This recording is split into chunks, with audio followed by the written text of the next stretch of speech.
Hi, hello. So, just got done recording that other video, and then I thought, let's talk about some trig integrals, right? Trigonometric, those functions, sine, cosine, tangent. We're gonna be talking about those today, right? So let's jump in. For the record, in this video, we are only going to talk about sine, cosine, and then probably tangent as well.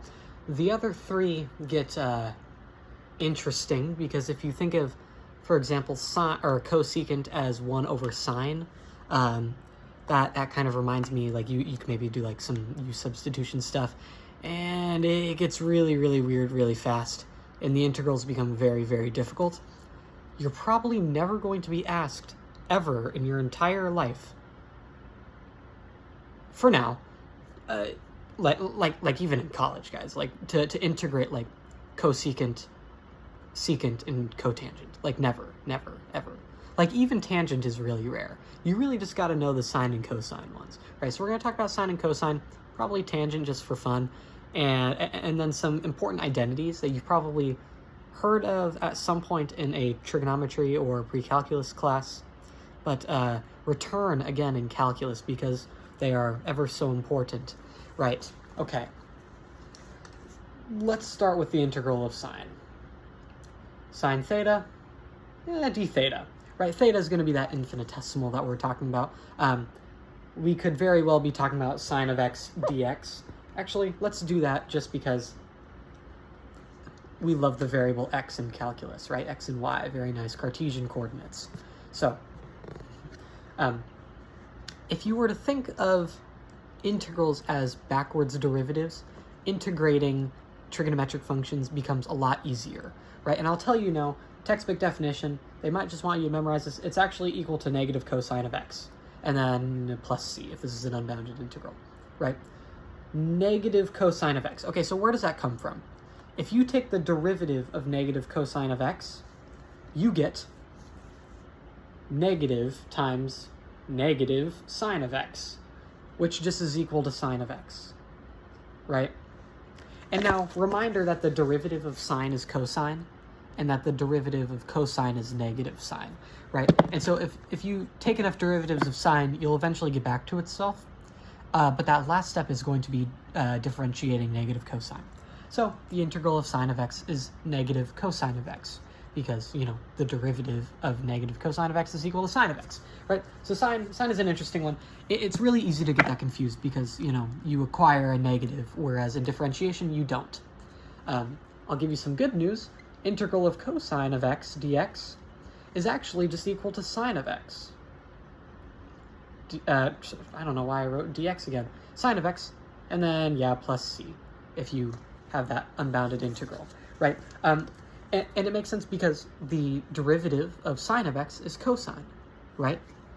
So, wow, that's so much of your calculus life that you just learned in like 2 minutes. Trust me, people love to ask about sine and cosine and integrals, especially when you get talking about like engineering and physics and higher mathematics. They circles, triangles, everything, every single shape has sine and cosine in it, I swear, right? So, let's get to the interesting one, tangent. Tangent is an interesting one because it's gonna use an interesting trick that we've learned about before. Okay, integral of tangent of x dx. Right. So, this is equal to the integral of sine x over cosine of x dx. And this is going to be important because from here, we're going to do a u substitution, right? We are going to do a u substitution on this. Actually, for educational reasons, let's try doing a u substitution on sine and a u substitution on cosine, right? So we're going to start with sine, actually, right? Because, derivative of sine is pretty easy. Let's do this. U is equal to sine of x. Du dx is equal to cosine of x. And as such, du is equal to cosine of x dx. Okay, now the problem here in this integrand, we don't actually have a cosine of x times dx. We have a dx divided by a cosine of x, but this doesn't actually help, right? So we're going to do a u substitution on the cosine part, right? We're going to say u is equal to cosine of x. And then du is equal to negative sine of x dx. I kind of skipped a step there. I just brought over the dx to the other side.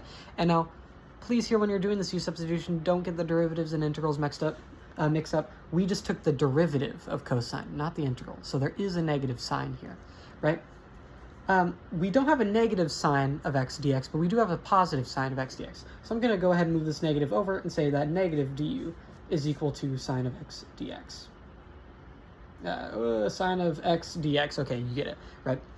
So with that, now that we have this whole u substitution, we know that the integral of sine x over cosine of x dx is going to be equal to the integral of negative, because remember we had that negative du in there, negative 1 over u du. All right.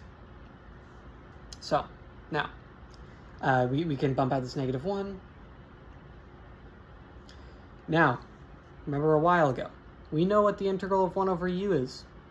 It's equal to natural log of u. Right, and then we have our constant of integration plus c. Right, now, but u was equal to sine of x. So this is going to be equal to negative natural log of sine of x. Sine of x is in that argument plus c. Now you'll very, very rarely see this one because you have to do like u sub on that cosine denominator, or wait, shoot, yeah. I just now realized u is actually equal to cosine of x, not sine of x. Boom, there we go. Natural log of cosine of x plus c, right? Yeah, you have to do a u substitution on that cosine denominator, and then you get a natural log. But I include this one because I think it's really, really interesting that derivatives and integrals relate tangent, a trigonometric function, to the natural logarithm. The logarithm with base e, right? E being Euler's number. It's roughly 2.72, right? Very interesting number because the derivative and integral of e to the x is itself, right? It doesn't change with differentiation and integration, right? So it's a very, very solid number in mathematics. But yeah, I find it really, really interesting. Okay, so, I mean, that's, as much as I have to say, that's really it for like the trig integrals that you'll have to know. They're relatively simple. They're just backwards derivatives. The tangent one is a bit more complicated, but you won't have to use it much, right? So now, if all you wanted to know about were the trig integrals, you can leave, but we're going to talk about some problem solving now, because sometimes you'll have this nasty integral like sine squared of x dx. How do you do this? We have no idea what the integral of sine squared of x dx is. So I'm going to introduce two identities called power-reducing identities. Now you may have seen these before, but it's going to be that sine squared of x is equal to, okay, 1 minus cosine of 2x over 2, right? Now it's important that this argument is 2x. You multiply the argument by 2, but notice, we no longer have any squared terms in here, and with a little bit of u substitution, we can tackle this integral. Because, and I guess I'll say now, it's very common when you have like cosine of 2x, you're gonna let like u equal, 2x, right? And you're gonna solve, and you're eventually gonna get something like a 1/2 sine of u, right? Anyways, power-reducing identity. This makes the integral of sine squared possible, right? Because otherwise we don't know how to do this integral. And now there's power-reducing identity for cosine as well. Cosine squared of x is equal to 1, and then it's just plus cosine of 2x over 2, right? All you do is switch, right? I always like to think that, like, okay, when it's cosine, it's plus because plus is like the good operation and it's easier generally. And so it matches. In sine, it's opposite, so opposite of cosine, you minus, right? I don't know. Do whatever works for you, right? So these power-reducing identities are very integral for solving trig integrals, right? Sometimes you'll need to use them. It's also very important to note, remember our Pythagorean identity. We talked about this a very, very long time ago. Sine squared of x plus cosine squared of x is equal to 1, right? Very nice identity. It helps us simplify some bad integrands sometimes. Last but not least, we should talk about how to deal with odd power trig integrals, because we're not actually going to use a power reducing identity to solve sine cubed of x dx. We are going to use that Pythagorean identity that I just talked about, sine squared plus cosine squared, I guess x on both those is equal to 1, right? And we're going to write this as the integral of 1 minus cosine squared of x times sine of x dx. And then from there, we're going to use a u substitution on that cosine of x, and then this integral is now possible, right? I'll leave that up to you if you want to solve that. And you can do the same thing with cosine cubed of x, cosine to the 5th of x, and all that stuff. You just break it up into this Pythagorean identity, and then you use a u substitution on your now squared term. And because you have kind of these opposite trig functions, you can use a u substitution and you don't have to use a power reducing identity. So the power reducing identities are especially useful when you have, just cosine squared terms or just sine squared terms. But the power reducing identities aren't necessary when you have both cosine squared and sine, or sine squared and cosine, for example, right? And then you have those opposite trig identities that allow u substitution to be possible. Because remember, a u substitution, all it really is it's a tool that allows us to solve integrals in which a function and its derivative are both present in some way, right? And so with that, I would like to conclude this video. You're going to probably use trig integrals a lot as you move on in your life, so I hope you found this video useful.